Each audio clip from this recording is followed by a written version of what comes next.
When I first started giving presentations, I thought the goal was to show how smart I was. So I crammed in facts, numbers, and all kinds of jargon. The result, well, my audience checked out faster than a sailor on shore leave. Then, one day, an old captain told me, "Dennis, you're not giving a lecture, you're telling a story. Make them see it, make them feel it." And that is when I learned that in business, when you're making presentations or pitches or just educating people, stories aren't just decoration. They're the cargo that carries your message safely to shore. So, today, I will show you simple storytelling techniques that will make your English more engaging, memorable, and persuasive. And if you've ever had a moment where a story just landed perfectly, or if you're struggling to get your stories started, share it in the chat. I would love to hear about it. Oh, and stick around for the Mastery Minute, because I've got a vivid idiom that turns any story into a picture your listener can't forget. So let me tell you about Lena. She was a marketing lead for a tech company in Hong Kong.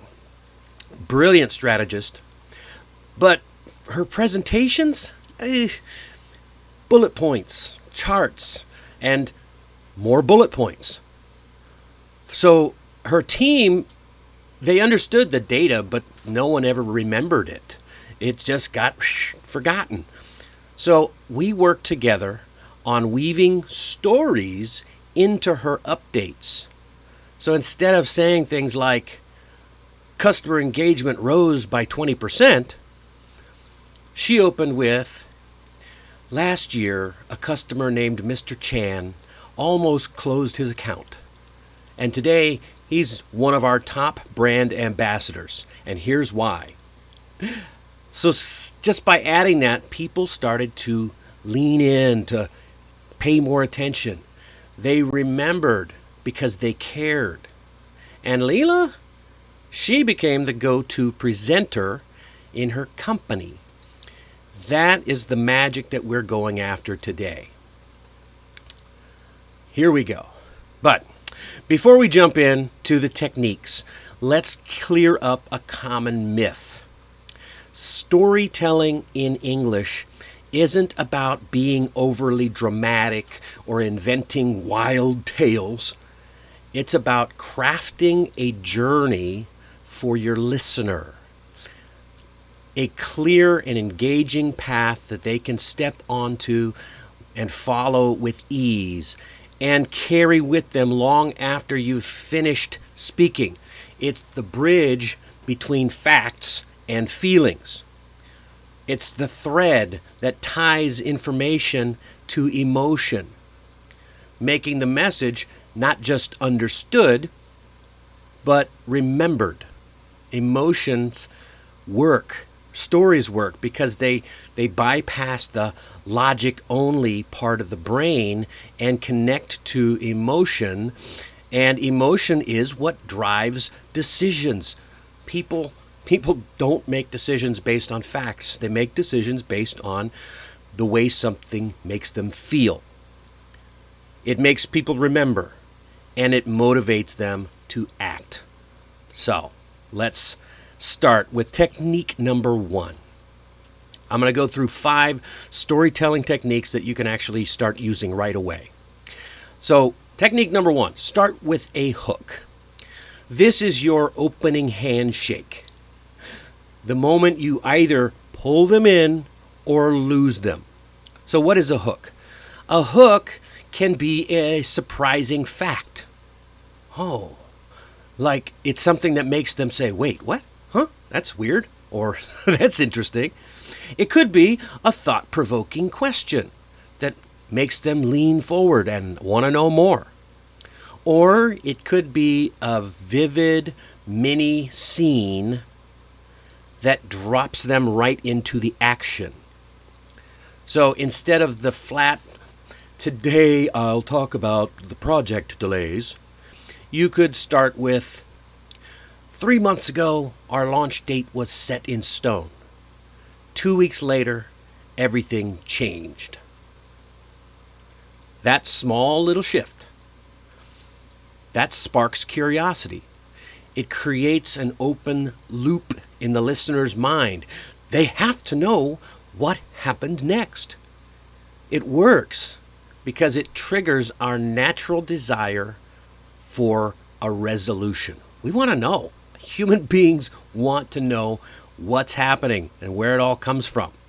So that's technique number 1. Technique number 2, use the 3-part structure. 3 parts. What is the structure? Simple. You start at the beginning, you go to the middle, and then you go to the end.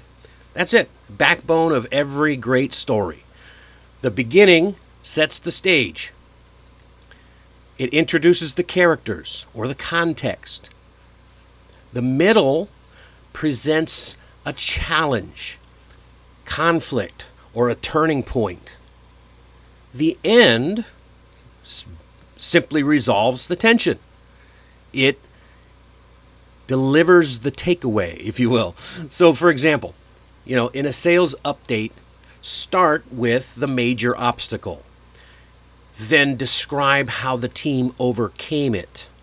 And finish with the results and the lessons learned. You're not always going to have a positive, happy ending. Sometimes it could be still a failure, but as long as you learn something from it, there's your positive ending. So this pattern mirrors how our brains process events, making your stories easier to follow and easier to remember. Number 3, make it visual. Paint pictures with your words so the audience can see and hear and feel what you're describing. Don't say, our sales increased. Instead, try, our phones rang off the hook and our inbox overflowed with orders. Using sensory details, what people saw or heard, touched, or even smelled. Visuals activate more areas of the brain, which means that your story will stick longer and feel more real. Remember this when we get to the Mastery Minute. That it'll make more sense when you get there. Next, number 4, add people. Because facts are easily forgotten. But facts tied to people are remembered much more readily.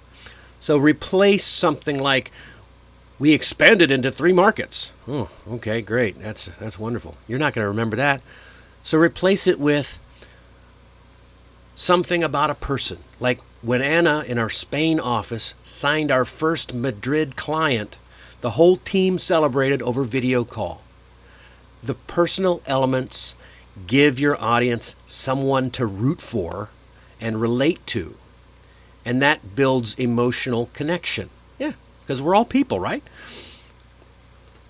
Next up, end with the point. Okay? You should never have to assume that your audience will connect the dots. So make sure that your takeaway, your lesson, or your point is crystal clear. Then tie your ending directly to the action, decision, or lesson you want them to remember. For example, and that's why we're prioritizing customer feedback before our next launch. Because one story like Mr. Chan's can change everything. Remember Mr. Chan from Leela's story? Okay? So you want to ensure that your story has, no, I don't want to jump ahead there. You want to make sure your story has a purpose and leaves your audience with a lasting impression. Trust me, you're going to want to remember that. All right, so Why does this all work? Well, stories make abstract ideas concrete. They hold attention and create emotional buy-in.